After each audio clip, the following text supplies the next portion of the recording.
on the air here on Friday, May 13th, 1983 at 11:30 p.m. We finished from the old building at 135 College Street with the news, 10 seconds of black, and at 11:30 precisely up came Nightline.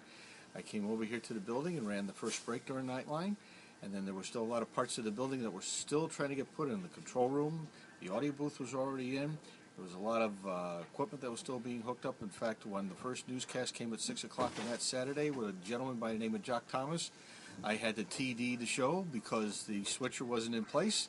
And good old friend Dennis Blader called the shots. And former employee Frank Lowski sat back in the audio booth and ran the audio for the newscast.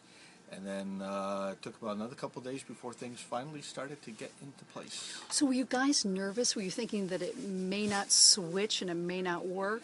We knew the switching was going to happen, but the problem was getting all the old cart machines over here to make sure they would work, plus the control room switcher to do the newscast had been put into place as yet. That was still being in the process of being put together, or getting the last bits of the wiring and everything else. I mean, put it to you this way: I went home at 2 in the morning.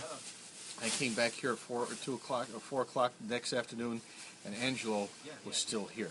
They were still running around putting stuff together. It's just the way when a new building puts together. Don't know if they ran out of time or whatever else, but they said May 13th, we're going, come hell or high water. The old control room was on way back when. We had practically about 40 different little 9-inch black and white monitors of every source that was in the building.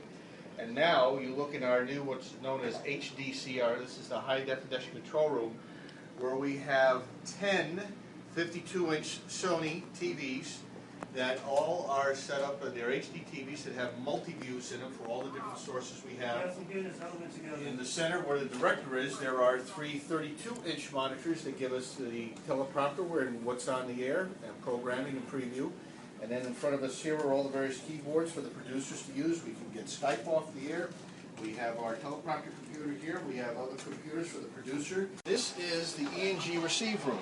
This is where live shots from around the state via microwave, satellite, fiber come in here. I have the capability to look. Currently, we're keeping an eye on the Yankees and the Red Sox, my team, to do things, but we have the capability to punch all sorts of stuff from around the state and whatever else.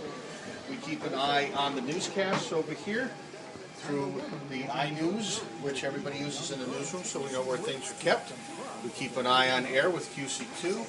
We also keep an eye on the standard definition feed to make sure all the captioning is there for the viewers at home. Up on the other side is our sister station, WCTX, My TV 9, which carries the Yankee games. Next one, I believe, is on Tuesday, May 17th at 6:30. I think it's a special time for that. And this is where everything happens, and we make sure we keep it on the air, both stations. Rock and roll.